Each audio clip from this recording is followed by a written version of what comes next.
So hello, thanks Rachel, I knew I'd forget. So my name's Nick Shepherd. I'm Open Research Advisor here at Leeds University Library. And before I hand over to our speakers this afternoon, Sally Rumsey and Professor Johan Rooryck, I just wanted to sort of set a little bit of context from, well, a Leeds perspective, or a White Rose perspective at any rate, that no doubt many of my colleagues that work in scholarly communication and researchers will be familiar with, but just to emphasize really that we're talking today primarily, well, exclusively really about green open access as opposed to gold open access. The open access landscape is increasingly complex.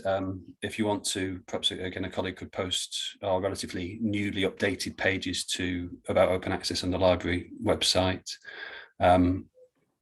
And we can, it is relatively complex, and this is part of that complexity, I guess, in terms of rights retention that we'll be talking about today. But just to emphasize what green open access is and what the requirements of the University of Leeds policy, and I'm sure many of you will have similar requirements at your own universities if you're not from Leeds. So we require authors to record bibliographic details of all their research outputs, that's whether they're gold or green, in terms of open access in the university's publications database. No later than 3 months after the date of acceptance for publication. This relates to the ref cycle that's just happened. That may change for the next ref. There's some issues around that in terms of making stuff available on acceptance. I'm sure Sally and Johan will perhaps touch on that today. And you're also required to deposit full text copies of all research outputs, again, whether they're gold or green. And that means the final accepted peer-reviewed journal article and conference paper into the institutional repository, which is White Rose Research Online. So that's a repository shared with the White Rose Consortium, Sheffield and York, as well as Leeds. So the three universities share that repository. Just got a sort of headline stat there in terms of open access. So that data is sourced from a service called IRIS, Institutional Repository Usage Stats. Anybody can access that if you're interested in looking at your own download stats, etc., from either the White Rose repository or any repository in the UK will have the stats in there. And according to that, we've had going on now for 3 million downloads in 2021. Obviously, that's to date. We haven't got figures yet for November or December, but there were over 350,000 downloads in October. So these are research papers for the most part. People may not be able to access if they weren't made available through the green route in our repository. So I just wanted to sort of highlight perhaps some of the issues with embargoes as it relates to green open access. So currently, and how that impacts on research dissemination. So currently, many publishers require an embargo before an article, an accepted version of an article can be made available from the White Rose repository or any repository. It's difficult to get exact figures because it's changing all the time. I mean, those embargoes can be 6 months, 12 months, or even 24 months in some cases, and there's a certain complexity around that. But certainly we have several hundred records under embargo at any one time in the White Rose repository, in which case you'll see something like this, which shows that the article that's taken from is under embargo until the 9th of January. So it's effectively still behind a paywall. As I say, the number is difficult to ascertain fully, but we do release around 100 to 120, I think, each month. So I think we looked the other day and it was around 700 under embargo, which is obviously affecting the potential dissemination of that research. As a sort of workaround, we do have a request a copy button, and most repositories will have something similar. So we do have some stats on that as well. So across the White Rose repository, there have been 1,294 request a copy. So people have clicked that button and that goes directly to the author and they can share their accepted manuscript directly, which is legal under copyright law. But obviously that's nowhere near as convenient as being fully open access. And you can imagine a lot of people, try to access this stuff, but when they realize it's under embargo, they move on. Just to flag as well that many publishers do sort of give the illusion of free access. You'll see this very often that, this particular article has got free access for the next 50 days, which is obviously not fully open. And the other aspect of that as well is that increasingly we saw a lot of research about COVID released open access or supposedly open access through the pandemic, and increasingly that's disappearing back behind paywalls. So it is very important for this stuff to be properly and fully open access, which is that example there. There's obviously research is increasingly shared on social media or through the traditional media, through news. So there's an article there in The Guardian where the open access version has been tweeted out on the Open Research Lease site. So you can imagine if people without access to this research reading The Guardian wouldn't be able to access that unless it's available open access. There's also lots of links on Wikipedia, for example. The White Rose repository is actually one of the most highly linked repositories in the UK for Wikipedia, and obviously lay people perhaps looking for information, that's likely to be where they'll go. And there's a lot of evidence that people do follow through to the primary research. So there's over 900 links to White Rose research online from Wikipedia, for example, but only 50% of that is open access, and that's gold, green, and so-called bronze. So this is stuff that is available temporarily, perhaps, but may, of course, disappear back behind a paywall. So that's really just to sort of give a sense of some of the impact of embargoes, and hopefully Sally and Johan can tell us how rights retention might help us to address some of those issues. So with that, I'll hand over to our speakers this afternoon. So we're very pleased to welcome Professor Johan Rooryck and Sally Rumsey. So Sally is Jisc's Coalition S open access expert. She was, until December 2019, head of scholarly communications and research data management at the Bodleian Libraries at the University of Oxford, where she, from 2006, managed the university's repository service for research output, so the equivalent of our White Rose Research Online, or Oxford University Research Archive, and advice on scholarly communications, etc., all the types of stuff that myself and my colleagues in the research support team do here. Johan Rooryck is the Executive Director of Coalition S and a visiting professor at Leiden University. He's a linguist, and it's worth pointing out as well that he's also editor-in-chief of a journal called Glossa, a journal of general linguistics. So Glossa was actually formerly Lingua with Elsevier, and it flipped to open access with the Open Library of the Humanities. And as I was saying, we actually have a talk from the Open Library of the Humanities in December. So that's obviously available to book as well. So with that, I'll hand over to Johan and ask him to share his slides. So thanks, Johan, over to you. Thank you, Nick, for the nice introduction, and thank you for inviting us today to the Open Lunch Reflections on Open Research. I'll share my screen now, and I think you can see that if all goes well. Yes? I'll just ask.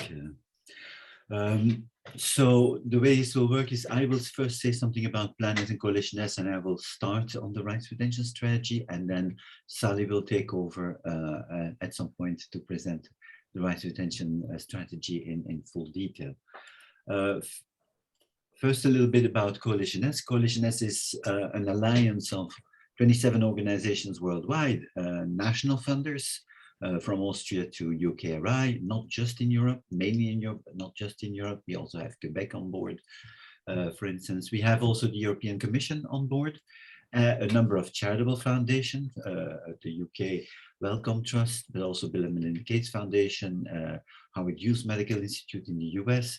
And we also have a global dimension with the World Health Organization on board, Jordan, Zambia, South Africa, and the African American Academy of Sciences. Jointly, Coalition S funders invest about $40 billion a year in research funds, with about 150,000 articles output a year, just to give you an idea of the size of the alliance. What are the principles of Plan S? Well, in a nutshell, the idea is that all the results, all the peer-reviewed articles resulting from research funded by Coalition S must be immediately open access, no embargo periods. So that is an important element. Publication must be under a CC BY license always. And we do not accept or do not wish to pay for the hybrid model of publication, except when in those cases where the publishers of hybrid journals have explicitly committed that there is a transition underway, but that it has a defined endpoint. So the situation that we don't want to end up with is a situation of the last 10 years where open access in hybrid journals basically stalled at about 20%. So that's the situation that we want to change. We want all research published, funded by open access, by Coalition S funders to be fully open access. Pricing contracts and publication fees should be transparent and in line with the services provided, and we have a framework that we are currently developing to ensure that. And also the funders commit to support these publication fees. Individual researchers should not pay. So finally, we also have a commitment to assess research differently.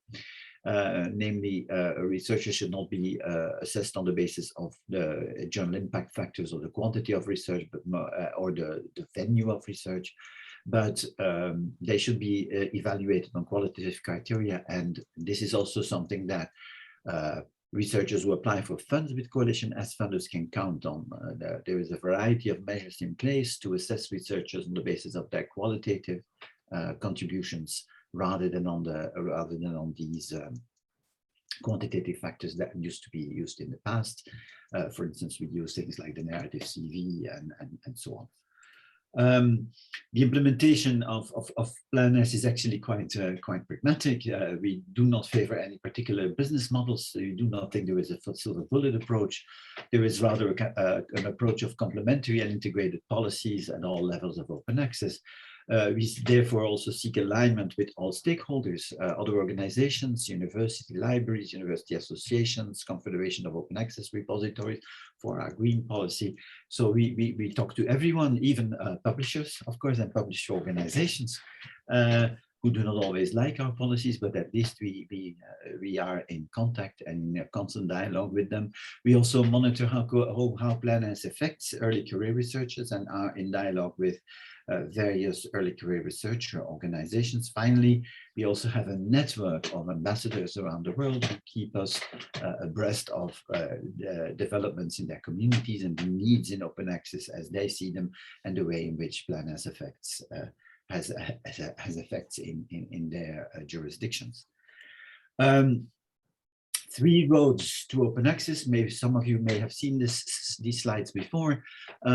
We support 3 roads to open access, and the one that the first one, of course, is what I call the easy route, namely full open access venues.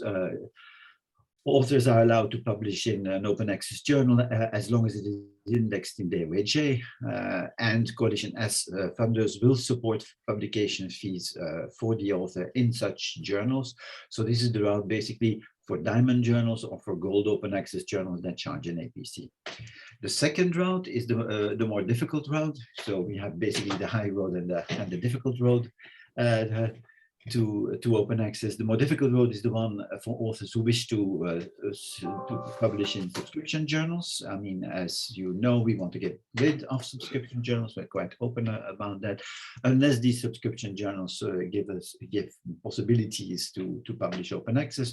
So basically what we demand of authors who wish to publish in a subscription journal is that they make the version of record or the author accepted manuscript, depending on what is possible and easiest, to make that version instantly available in a repository. That means upon publication.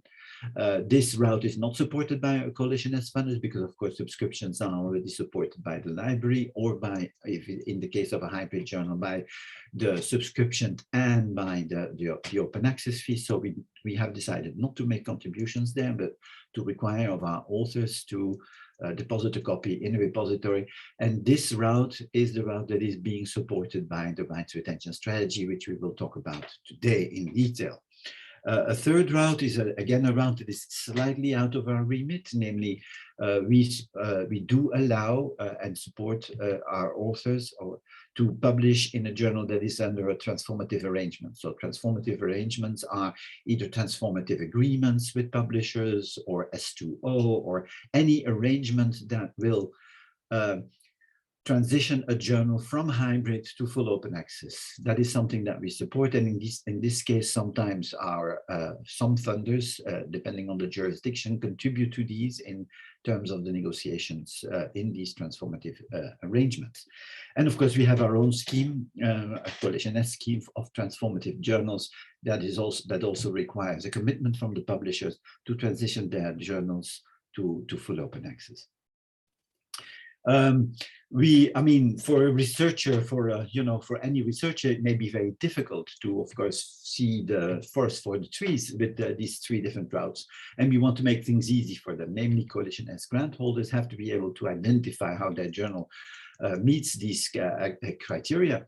And this is why we developed the Journal Checker tool. The Journal Checker tool is basically a search engine for researchers, as a service for researchers, where the researcher can type in their journal of choice, their funder, and their institution, and that will yield a result, telling the researcher basically to say, well, this is a called open access journal, your funder will have to pay a fee, or this journal is under a transformative agreement, your library is already paying for it, or this is a transformative journal, this is a transformative journal, so the funder again will pay, or there are no paying options for this journal, you will have to deposit a copy in a repository.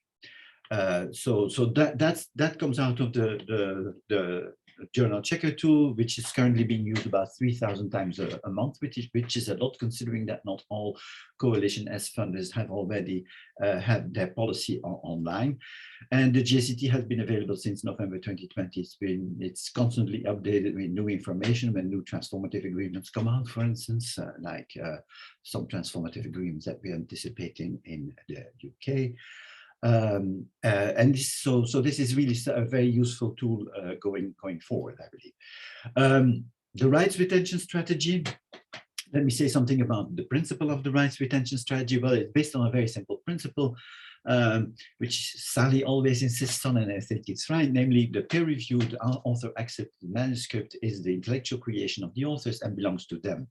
And authors should really realize that much more than they currently do. To assert ownership, the author should apply a CC BY license to the EAM arising from their submission. So they should assert that right, assert their right very explicitly, we believe. We believe also very firmly that delivering publication services does not entitle publishers to the ownership of the EAM. That should remain the intellectual property of the author. We do believe that publication services should be paid for, but not with ownership of the EAM. We think that is a disproportionate exchange. And this is also very important for funders, but also not only for funders, but also for universities to ensure that researchers are not deprived of their intellectual rights. So we believe we try to propagate the idea that in fact universities should also apply the rights retention strategy, which is something that Sally will come back to in her slides. The objective of the rights retention strategy is, the main objective is that all research is, as I said, is published open access. We want author ownership and control. We want to empower authors rather than annoy them with this. It's really like, authors should retain this intellectual property rights on this EAM. This allows global access because authors who own the right to the EAM can share it in a repository, and otherwise they can't if there is a full copyright transfer agreement. And this is also a matter of simplicity because the rights retention strategy allows us to cut through all the complexity of journal permissions, all these permissions that we need. This allows the author to share the EAM in a repository, and it can be freely reused. Even the authors can reuse their own material as they see fit. No longer is there any necessity for the author to ask for permission to reprint the article in a collection or to reuse specific data, figures, and tables from earlier research. No, all of that is still the author's property and can be reused as the author sees fit. So what is the problem that we seek to resolve with the rights retention strategy? Well, the minimum, this is basically a minimum requirement that we put on OA for our authors, namely a zero embargo CC BY licensed EAM in a repository. This has now become an obligation in the grant agreements of Coalition S organizations.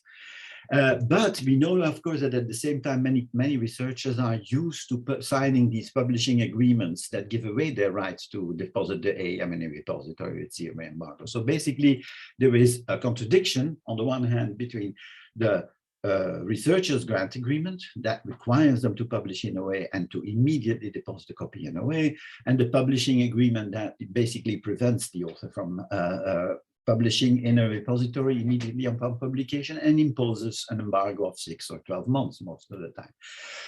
So the rights retention strategy is basically aimed at undoing that embargo and to resolve that contradiction, because the CC BY in license affirms author's rights. Once you assign a CC BY to a paper, it becomes inherent in that paper and it cannot be taken away by any later legal copyright contract.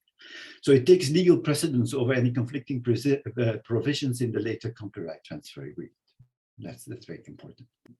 Now, there's 2 ways in which coalition S organizations are implementing this. We require immediate open access for peer-reviewed publications and sufficient intellectual property rights to be retained via that CC BY. It's achieved in 2 ways. This is technical, but we are, Sally and I are always asked to explain this because it is legally important. Namely, either it's the grant agreement that states that the CC BY license is applied to all the future AAMs that are financed by the grant, and this is what is known as the prior license approach. So it's basically the funder telling the grant holder, look, all your AAMs are under a CC BY.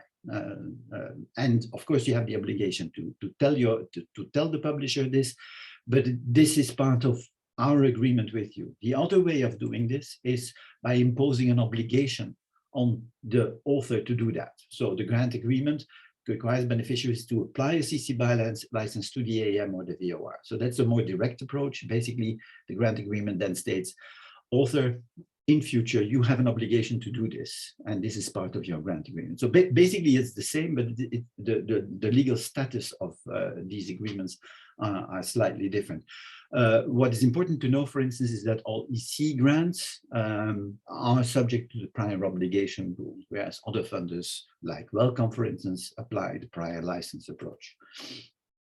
In either case, for us, it's important that authors include a statement about the CC BY status of the AAM in their submission. So basically, what is in it for authors in this rights retention strategy? Well, basically, CC BY means that authors do not need permission to ask, and they can, as I said, they can reuse drafts, images, and tables. It maximizes visibility. We believe that the publisher can only receive payment for the version of record. Publishers, of course, provide the means to organize peer review, and that should be paid for, but let's not forget that peer review is carried out at no charge to the publisher, that it is part of scholarly discourse, and that the process is paid for by subscription in subscription journals and by the APC in gold open access journals. So there really should not be a real problem to grant us, us authors, the rights on the AAM. Sally, was this where you were taking over, or is it the following slide? No, the following slide. Okay, thank you. I was a bit confused. Okay, publisher permissions. Well, this publisher permissions is also an important issue here. As you know, embargoes differ between journals and differ between one discipline and the next, 6 months, 12 months. There's very often conflicts also between the publishers and the funders policy. Imagine also the time spent checking, applying, and releasing embargoes for different publishers, and various publisher-specific and completely awkward ad hoc restrictions on dissemination. These are personal favorites of Sally. So, for instance, the publisher will tell you that you can share the paper on your personal website, but not in an institutional repository. They say that free repository is okay, but not commercial ones, or they will say that you can invite certain groups, but not others. In fact, we want to cut through all that complexity because the result, of course, is that the AAM is locked up for months. So basically, our message is always retain your rights. always use the statement that a CC BY license is applied, and do not give your rights away. And then your AAM is yours to do with as you please. And this is where Sally will take over. Yes, thank you, Johan. First of all, just to define or stress the 3 equally valid routes to open access that Coalition S supports: the gold, the green, and transformative arrangements to put colours on it. And thank you, Johan. Now then, the funders can differ in what they prefer, but basically all of these 3 routes are valid. I think it's fair to say that Coalition S perhaps has had a reputation in the past for being sort of what you might call gold orientated, but we're trying to stress that this is not the case. You know, all 3 routes are equally valid. Some perhaps are easier than others. What the Coalition does want is that prices are fair and reasonable. And for some of these funders, the rights retention strategy is fallback strategy. So, you know, providing there's a transformative agreement or a gold route available there, the funder will pay the fair and reasonable price.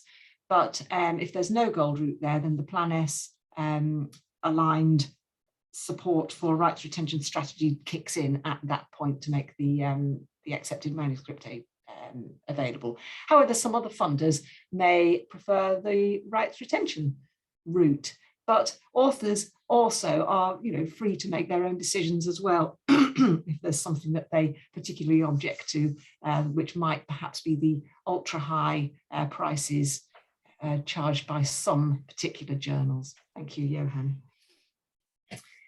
So these are the steps initially that funders are taking to support rights retention. First of all, they are updating their grant conditions, and some have already done this. There's a roadmap on the Coalition S website, excuse me, where you can see the stage that each of the funders are at. So they are updating their grant conditions, and then they are informing publishers. Now, this happened last year, last year, 2020, the middle of 2020, around 150 of the main publishers who publish Coalition S outputs were contacted and told about the rights retention strategy. And so they have got that prior notice there, which is so important that they do know about it. And then that's what has happened with the funders. So then the funders ask their grant holders to include the details of the license on their submissions. So when they submit an article, they use the template wording, and then to put a copy of their manuscript in a repository. So these are the instructions for authors. Now, basically, it's the publisher is, the funder is telling the author that it's basically informing them how they retain their rights. And they're just putting this language into their submission, and it's stating clearly, these are my rights, I am asserting them, as Johan stressed earlier on. And really, this is something that authors have not, in general, been concerned with in the past. But this is giving them a mechanism, a tool, somehow to assert their rights that they've had. They've always had this, the rights are automatically theirs. This is just helping them along the way to assert their rights.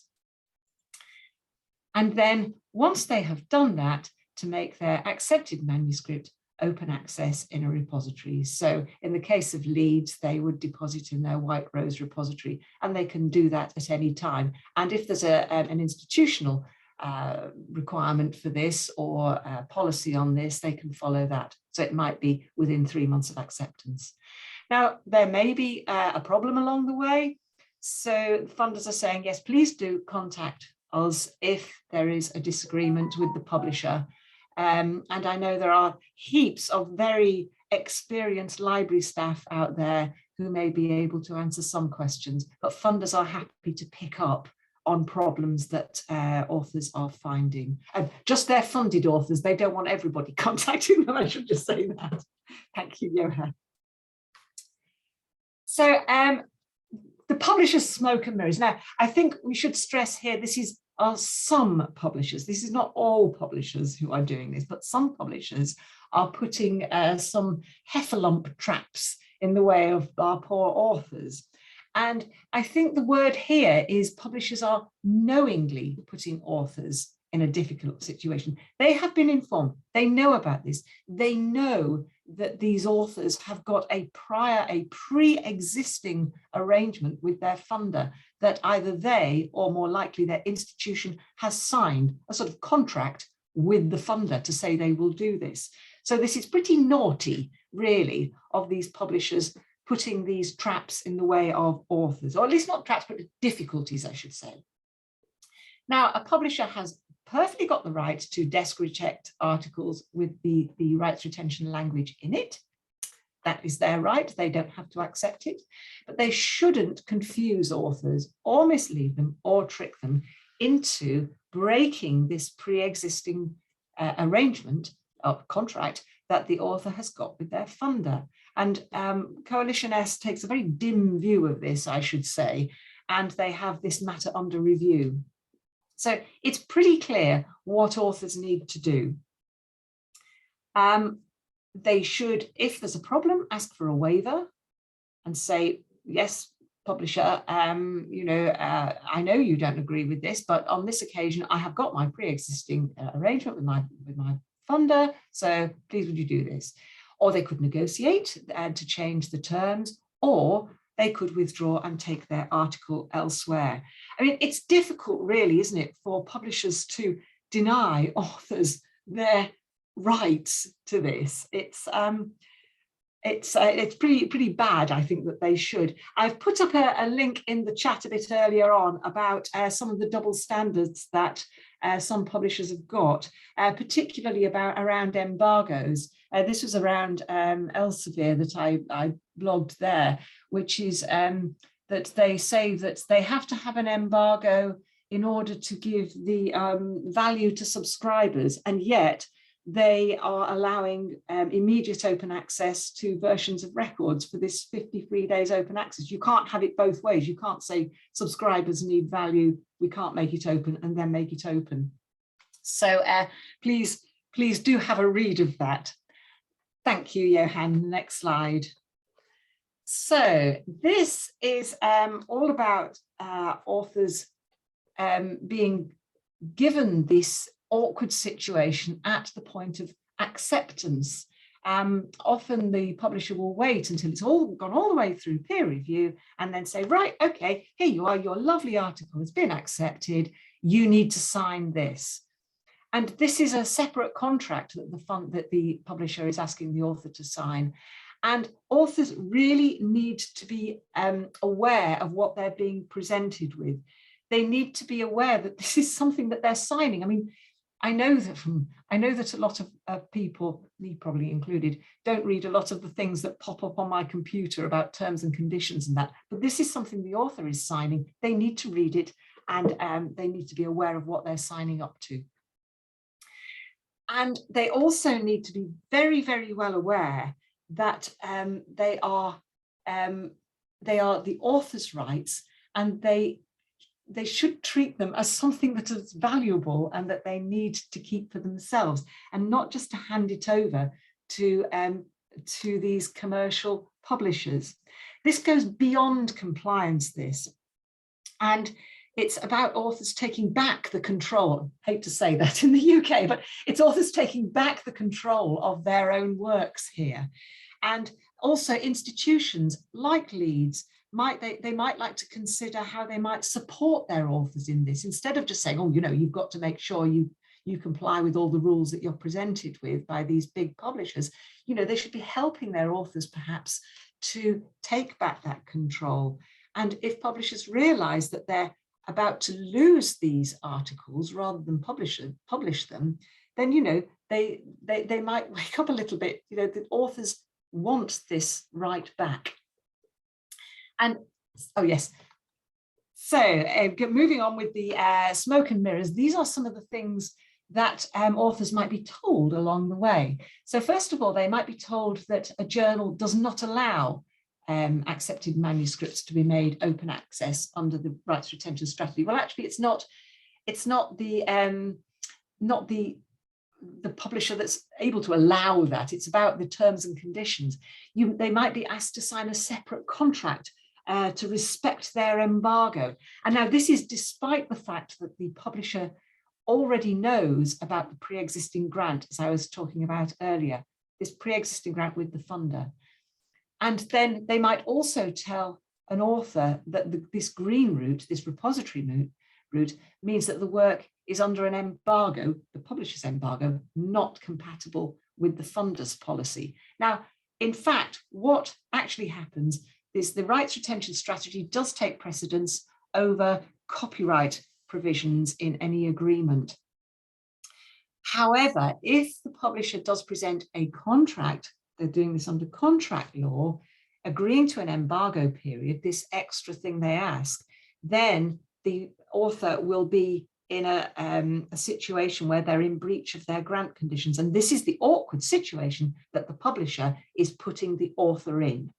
They are saying, we know you've got this, but we're not going to allow you to do it. More smoke and mirrors. They say that you cannot use the statement when submitting to the journal. But of course they can. It's their every right to use the rights retention statement or something similar in their accepted manuscript. The journal has the right to refuse it, but the author has every right to actually assert their rights if they wish or if they're required to.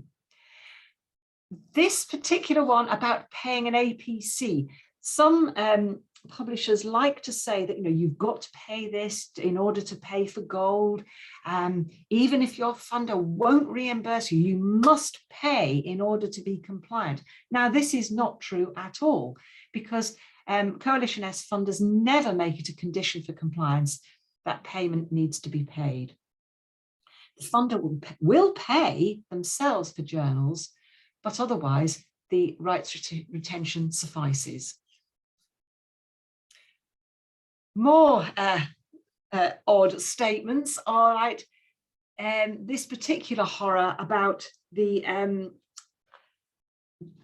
publisher being very clear, but what this particular example is raising here is that despite the publisher knowing that the author is under their funder requirements, that they are forcing, they are saying that the author will pay an APC in order to have gold open access without stating that there's a rights retention option there. Now, this is particularly egregious because basically it's saying, we know your funder won't pay, but what you're doing by ticking this box is confirming that I, the author, out of my granny's inheritance or what have you, I will pay, or my institution will pay. So it's putting the liability on the author or the institution to pay here.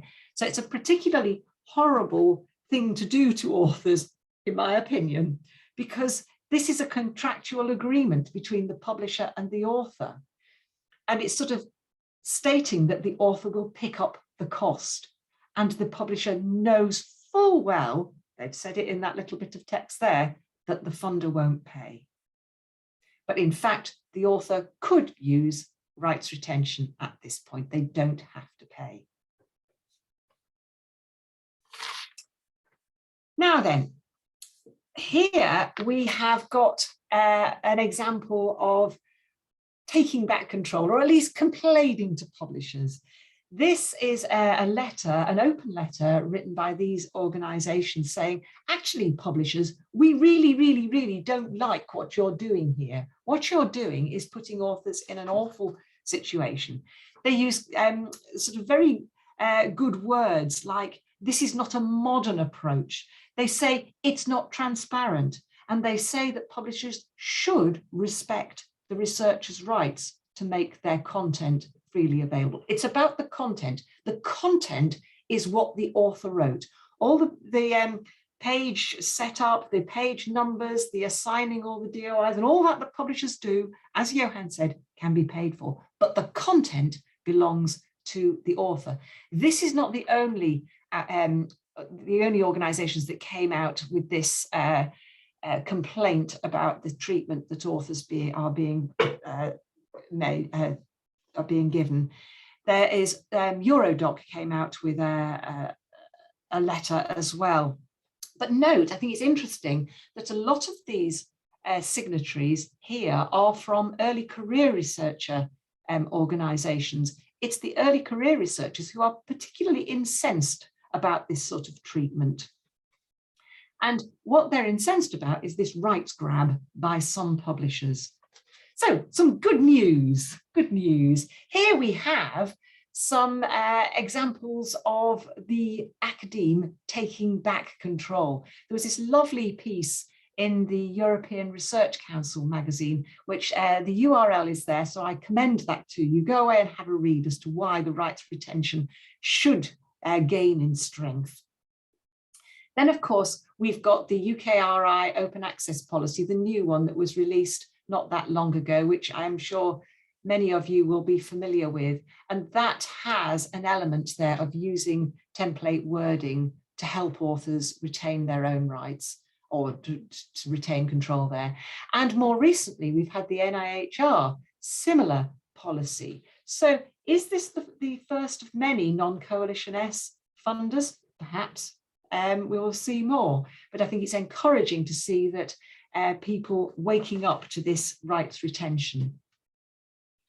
Now, this quotation here refers to a piece on the Coalition S blog, and it was written by Ross Mounds from Arcadia Fund, and he has done quite a lot of digging around, and the figures are from a few months ago now. He found over 500 works published, all sorts of works published, made open access using the rights retention strategy type of wording, which I think is really encouraging.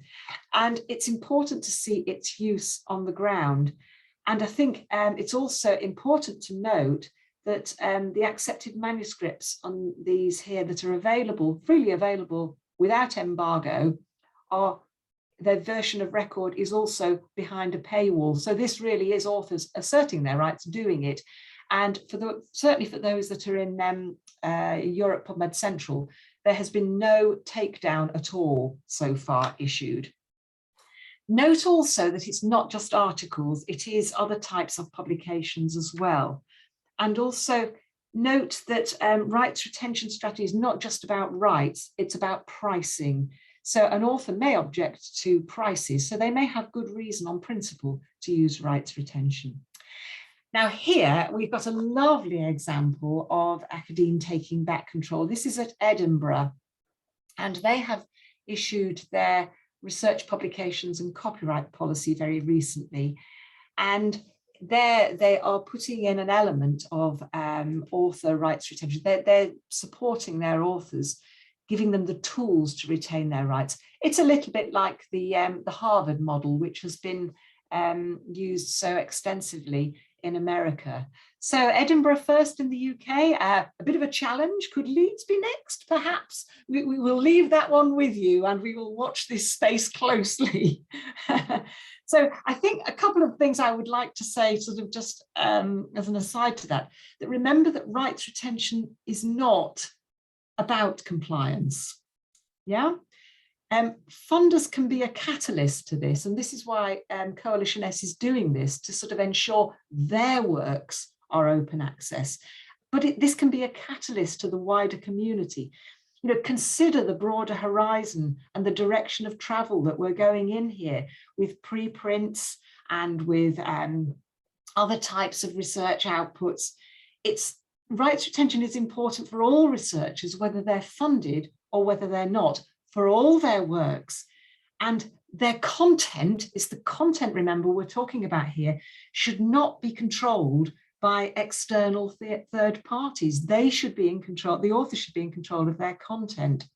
And the prescribed wording that Coalition S funders are providing, they give the authors the means to assert their own rights. They're the rights that they automatically have when they write the piece of work. And by the way, sort of as an adjunct, they can then be compliant with their funders' policy. And I think another thing I would just like to stress is that rights retention is not necessarily about a particular publishing model. you know, it's getting linked sort of, oh, rights retention is about green. No, rights retention is about rights retention. However you publish your work, whatever you want to do with it. So this sort of trying to pin it down, it's about this, it's about that, it's about the other. No, it's about the author retaining their rights to use their own content as they choose. And I think I can't stress that enough. And to finish off with, here's a list of links that may be useful to you. And we are happy to answer questions. If we don't get through all the questions in the time, we're happy to take them away and come back to Nick and colleagues to pass them on. Thank you. Thank you very much, Johan and Sally. That was great. Overview, there's a lot to take in. So we have had some questions coming in. So I'm going to hand over to Claire Knowles, who's going to chair Q&A. So over to you, Claire. Thank you. Yeah, I just want to reiterate my thanks to Sally and Johan for sparing time to join us virtually today and for their detailed and comprehensive presentation. A lot to take in. So we've had some questions. So if I'm going to call out names, and if you put your hand up, please unmute yourself and ask your question. If not, I will do so on your behalf. And I apologize if I say your name wrong. I will try to make sure I say them right. So Irini, is that you first? You put a yes. Yeah. Hello. Right. I just wanted to ask if there is an official list of non-friendly editors to this policy, because we know that in practice many editors will refuse the submissions without be explicit about the fact that they don't like the rights retention strategy. And we know that many researchers will feel lost because they won't know where to submit elsewhere, because they want anyway to stick to this publisher. So we've been confronted to researchers who feel like, they don't know how to be Plan S compliant. They don't have money to pay APCs, and yeah.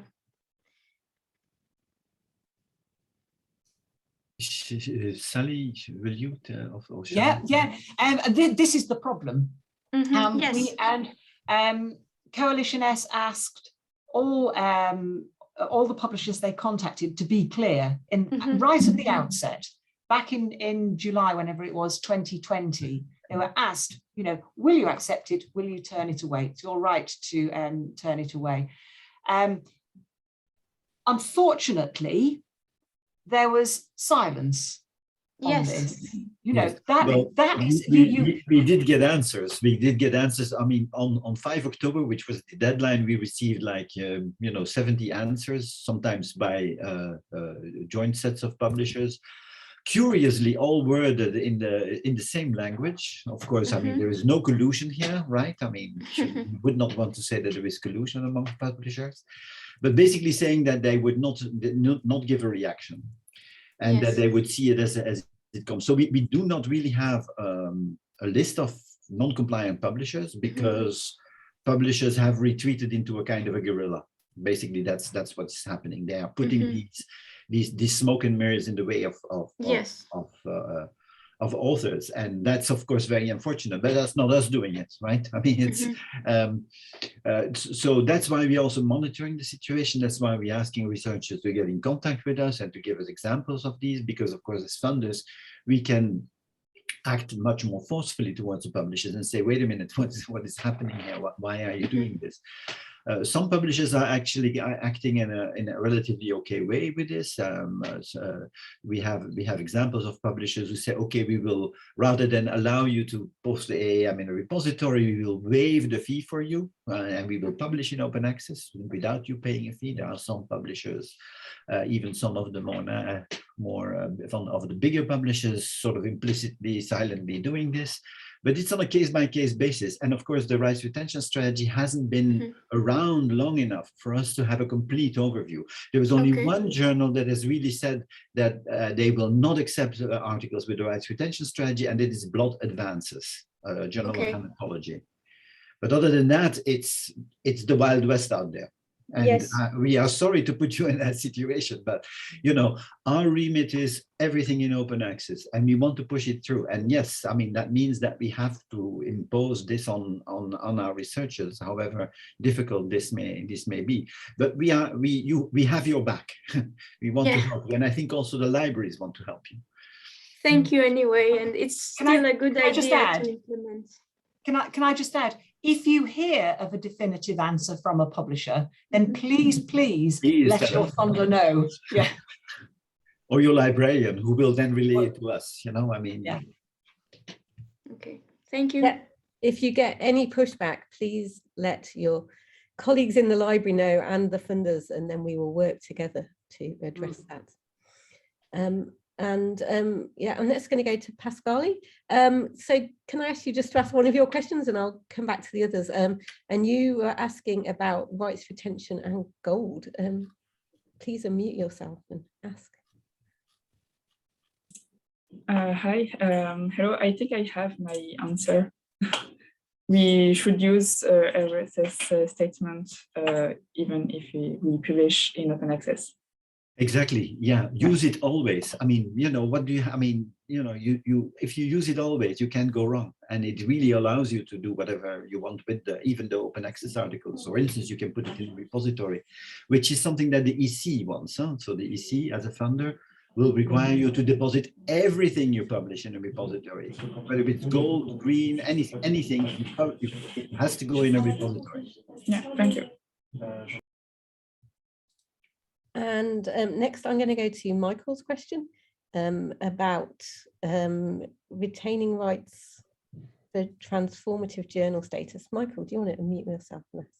Hi, yeah, I appreciate that Plan S don't have a lot of say over the exact details that go into transformative agreements. But given that you're setting the terms for transformative journals, I wonder why requiring the AAM to be immediately open isn't one of those terms. That's a good one, actually. Yeah, we haven't done that.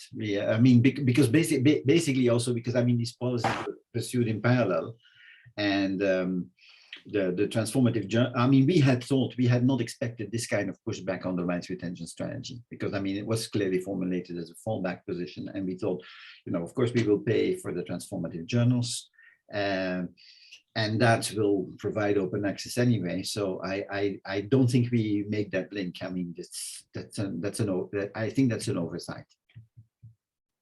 Sally? Yeah, and I think you're right, and I think Johan has answered that question. I think it's something that perhaps as other agreements are negotiated, it's something perhaps that can be pressed for in the other agreements, like when consortia are negotiating with publishers, and particularly when you've got those capped agreements, that you can have up to 1,000 articles covered by APCs, and the poor person that comes in at 1,001 then doesn't get it paid. I mean, that is when you really need rights retention, I would argue. So I would say that everybody who's involved with any sort of publisher negotiation, get it in there in the terms of conditions, because this is what can hold feet to the fire, really, on price and those sorts of things. It's not just about rights. It's about, come on. Do you want to come in, Johan? Yes, I was coming back to Michael's question, why this is, because now I remember the conditions for TJs were actually published before we published the rights retention strategy. So, since the conditions for TJs were formulated as such and didn't make any claims about the AAM, of course, we couldn't change them once we developed the rights retention strategy. It was a matter of sequential policies, actually. I mean, we couldn't work on everything at the same time, but it is a good question. I'll give you that. It's definitely something we could look into, and especially something that I think now negotiators are taking on board. Library negotiators are taking on board when they negotiate library consortium deals. That I do know. Yeah. Thank you very much. And next, I'm going to go to Linda. Linda, do you want to mute yourself and asking about the journal checker tool? Hi, yeah, thank you. Yeah, no, it was just a quick question if we're actually going to be recommending to our authors to use the journal checker tool. Is there anything we would ask them to look out for as well? Or obviously we ourselves would go to the publisher's pages just to double check things. But are we happy just to say, this is a journal checker tool, please use it? I think you should be happy to use the journal checker tool. I mean, I think it's pretty complete in terms of its coverage. We use a number of databases, of course, DOAJ, the ESAC database for transformative agreements. Of course, I mean, it's not holy scripture. Huh? It's not infallible in any way. And especially with rights retention strategy, I mean, there's quite some language there, and there is no guarantee with the rights when the rights retention strategy is being advised. I mean, that is, I mean, and we have to admit that is the difficult route for our authors. I mean, gold is easy, transformative agreements are easy. Even the TJ route is easy. I mean, any paying route is easy. The rights retention strategy route is a little bit more difficult, and there you can you can get lucky. I mean, you know, some publishers are allowing for it silently. Others will give you a waiver, but there is no predicting what will happen when you use the rights retention strategy. Okay, thank you. So that makes it that, and I would understand that authors then move away from those journals and go to another journal, right? And that will also put pressure, because I think that will also put pressure on the publishers if they see, you know, that by not giving those rights on the AAM, authors are moving away in droves towards gold open access options or transformative agreement options, then, or diamond journals, which would be my preference. Then they might change their policies still. Yeah, thank you. And I was surprised recently that an author did suggest moving away from the journal they were thinking of publishing into one that was compliant. And that was the first time I've heard anybody actually ever say that. So yeah, so no. As an author, you don't want to be bothered. I mean, I mean, that's, for us, that's unfortunate, because of course we would like authors to be a little bit more cognizant of what they are doing. But authors simply want simple solutions. They don't want the complexity of having to write and negotiate and do this and that and the other, right? And so my thinking is that the rights, I mean, you know, this might turn authors away from those journals that are still living in the 20th century. Thank you. We're coming to the end then, but we have captured all of your questions and we will be emailing them through to Johan and Sally and getting the answers back for those so we can include them in our write-up. So a huge thank you to all of you for joining us, and especially our speakers today. As Nick's mentioned, we do have another open lunch in December with Martin Eve on the Open Library of the Humanities, and we've got more scheduled for the new year. We've got one about open educational resources, and we are looking at getting Rachel Bruce to come along as well to talk about the new UKRI open access policy. So huge thanks, and yeah, have a lovely rest of the week. Yeah, thank you everybody, and thank you for Johan and Sally. We won't run off straight away if anybody does have any, just because we can stop the recording. If any questions occur in the next few minutes, we can answer them. So we will stay as well then, Sally? No obligation, Johan, if you... No, but we have time. I mean, we have time to answer more questions if there's any. I mean, I don't know if we've got any questions, Claire, have we? You know, how we might attempt to go the Edinburgh route. I know it's something we're very interested in, isn't it? But a lot of work to do yet. Yes, Nick, we have some names at Edinburgh that you might be willing to contact to well, see. Claire was at Edinburgh before Leeds, weren't you? So you. Oh, you okay? Sorry, I didn't know. So you should know. You probably know everyone there. Oh no, Nazi has got a hand up as well, I think. Yeah. So I'll just ask what I asked in the chat box. Maybe I'm not very clear. In the beginning, you showed a list of all the countries who have agreed to be part of the plan. So basically, are the funding agencies of those countries kind of under the plan, or is it like each funding agency has their own like system to be a part of planners, or I don't know. It's a little Yes, no, that is a good question, Nazi. There are slight differences among funders. So, and in the future, in 2022, those slight differences will be accommodated in the journal checker tool. So when you check for funder UKRI, for instance, or whether you check for funder EC or Wellcome, you will see slight differences in the wording, because the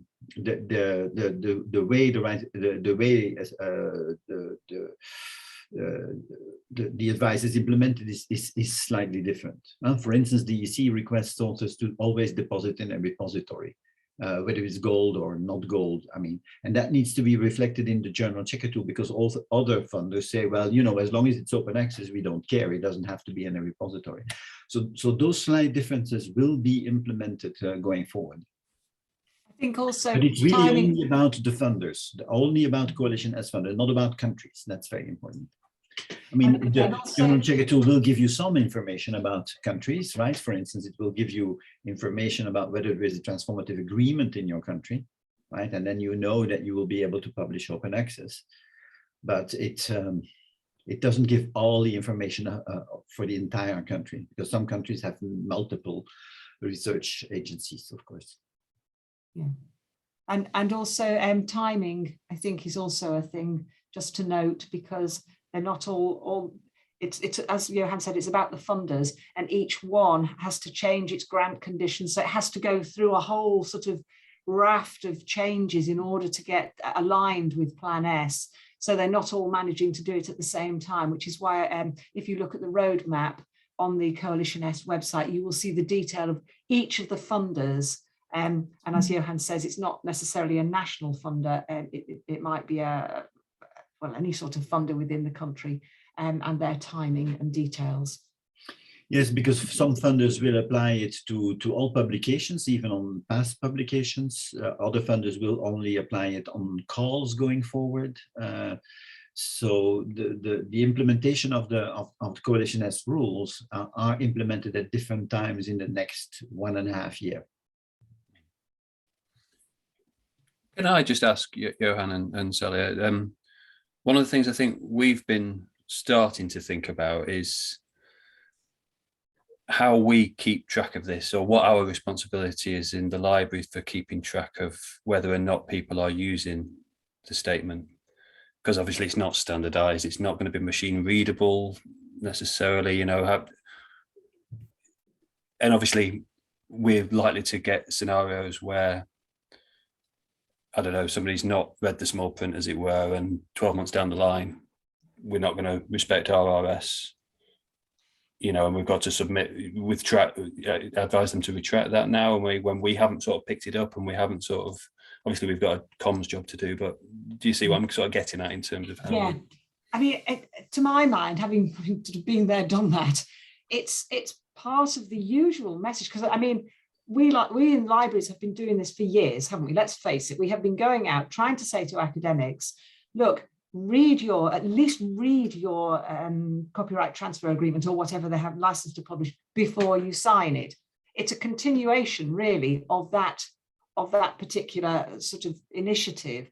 Now, I think it would be unreasonable to expect libraries and institutions to monitor whether every academic who's funded by a Coalition S funder has included that wording in every article that they publish. I don't think that's a reasonable ask at all. So all you can do is remind, encourage, give the details, encourage, remind again, you know, all that sort of thing. Yeah. And this is where, you know, it's like any of the requirements that people are signing up to, you know, because presumably in their funder agreement that they've signed with their funder, there'll be something like, you know, we will only spend money like this, or we'll only do that, or we'll, you know, all these things that they have to say. It's one of those things. So it's just constant reminder, I think. Of course, the publication comes further down the line, doesn't it, which is often the problem. It doesn't come at the beginning. It's something that they have to remember. But equally, you know, if this is something which is also in a university policy, I don't know what the Leeds policy is at the minute, but there might be something in there, like for REF, you know, if you're doing a sort of act on acceptance, just incorporate it, incorporate it in that, or it probably already is in a way, just to remind everybody, just do this. And it, like we were saying in the presentation, you know, it's so difficult to say, oh, if you're like this, then do that. If you're like that, just tell them all to do it. Just put it in there. No, we are looking at that, and obviously, unfortunately, Claire DM me; she had to go, so she couldn't stick around. But we've been working on a paper around that. I know it's very early days in terms of trying to take the sort of Edinburgh model, but it's certainly something we've I mean, certainly with the REF, when I was working at Oxford, we had the Act on Acceptance. I don't know if you remember that, the Act on Acceptance message. It was 3 words. It was easy to remember. It went out to everybody, whether they were REFing or whoever they were. Just all of you do it. And honestly, it worked really well. It's not foolproof, but you know, the number of deposits absolutely shot up. And I'm sure you've had something similar at Leeds. You know, you have done something really well there. Well, I'll let you go in a minute, but sorry, Johan, what were you going to say? Yes, I don't know what I was going to say. I was just answering. Sorry to interrupt. I'll let you no. go in a minute. I mean, it's fine. It was just my colleague Lorraine has just posted a question in the chat as well. I think it's for that reason. I think it's very important that institutions also take this on board, because once there is pressure, both from the funder and the institution, this becomes just a habit, just like anything else. You know, just like getting your library card. RS is just something that you do because it's part of your work habits. That is what we're trying to get at, rather than monitoring compliance or forcing people to do that. It has to become a habit, like anything else. And were you just replying to Lorraine's question in the chat there? Yes, because Lorraine said, well, deposit in a repository does not mean necessarily made available immediately. So how flexible is on publication? I mean, I do understand that. Now, of course, I mean, on publication is as quickly as possible, in a way, after publication, right? As quickly as the repository allows, but not 6 months. Because then we're back to. I mean, surely, if you're retaining rights over the AAM, you can put it up on submission, can't you? You can put it up on submission, but of course that would be the initial version. With the AAM, we want a version that has the peer review. Sorry. After corrections are made. Sally wants my view, I have very strong opinions on this, I have to say. in that I think that immediate open access means immediate open access, right? And you should be able to do it from acceptance. And I think that's, that's what we agree on. That's what we're talking about. And many publishers actually allow that. Now then, I think funders tend to say from publication, so at least they can keep some sort of dialogue going with publishers who sort of accept. To me, that means embargoed until publication. Now, the time from acceptance to publication can be very short in some cases. It can also be hugely long. And I think the point is, it can go in and be made available at acceptance. That's what I meant. I meant accept. Yeah, but I take your point, because I used to rail against publishers using the word deposit and access to mean the same thing, and it's not the same thing. You can deposit, but it's not necessarily accessible. Exactly, so, it's the terminology, isn't it, that you can get really on. So we may have been a little bit liberal with our use of that, and I apologise if it was me, because it's one of my bugbears. But but yes, deposit and access are 2 different things. And sorry, I mean, I will have to go into it as well, but Nazia had one follow-up question, I think, around how it relates to ECRs in other countries. Yes, so this was just something that came up. So, I mean, if we are an early career researcher who are like doing a postdoc or something, say in the UK, and we want to publish our work, but because of the S plan, we are held back from publishing our work because of maybe the publishers are not accepting of the statement, RSS statement and stuff. But back home, if I go back to India, people will still continue to look at what kind of publications you have got rather than whether they are following the S plan or not. So I think, how do we like overcome this thing? Yes, this is part of the equity, right? I mean, it's very clear that, for instance, APCs is a very bad way of providing open access. I mean, it's really something that should be transitional, and this is something that we're working at addressing. We're thinking of ways in which equity can apply in this world, in the world of open access publishing, so that in fact no author should be presented with an invoice, but that there is a system behind it that serves that purpose. But of course, that is still a ways away. We are very much in a transition period, and we fully well realize that people who are researchers who are in lower and middle income countries are at a disadvantage right now. This is also why we are developing policies to develop diamond journals where there is no fee for authors to pay. Or for readers. Like the Open Library of the Humanities, which will be our next session in December. And that is something that we are now very much working on. That will be the focus of next year. And I think just backing up on that, also talking to people in other countries, not the sort of rich West, this is where the rights retention type initiative really kicks off, because it means that they are retaining their rights. They can make their work open access, and they don't have to pay some of these appalling APCs, that are being bandied around. So I would say, get as many people to adopt it within institutions and funders within your country as possible. And Plan S is just Plan S for the Plan S funders, but the wider this can go, the better, I would say. If I can just add, so APCs, for example, in India, many like APCs are waived off if you can show that your university or your institute cannot pay enough. So I think so that's not much of an issue right now, but yeah, again, we are still being credited upon the kind of publication we are publishing in. For example, the big ones who might not be accepting of the S plan or something, I don't know. Yes, but you might be surprised. And like I said, I mean, some big publishers have been quite indulgent with us. Yes, that is something else I would be looking at, what publications have actually agreed to this and stuff. Yeah. Thank you. Yeah. But it might take time. The problem is it might take time, Nasia. That is what I worry about. I mean, that there is a difference between those people who can pay. I mean, if you can pay, you publish immediately. If you can't pay and you pursue the rights retention strategy, then you are presented with all sorts of hurdles that take time and that take time away from your article being published. So that is what I'm a little bit concerned about. But you do have the right to publish to deposit in a repository. Johan, I don't know if you'd agree, but maybe also call out any publishers that are causing these sorts of problems.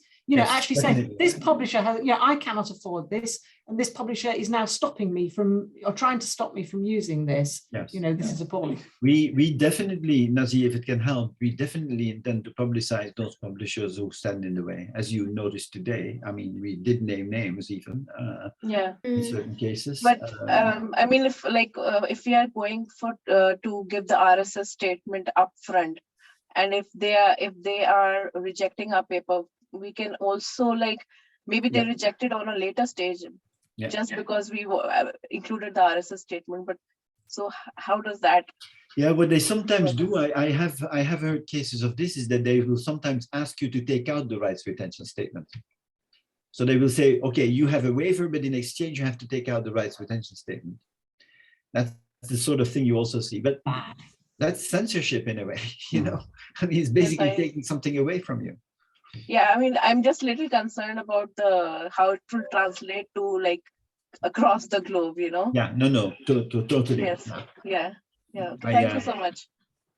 Okay, I'm aware of the time, and I think you're still there, Rachel. It looks like you're still recording. I am, Nick. Yeah. So let's stop the recording now, and thank you very much for staying over. An hour's not long enough, is it? But we try and make it as short and sweet as we can, but obviously that was really helpful, and I'm sure we may well follow up with you, Sally and Johan, around our own work in this area. But yes, please.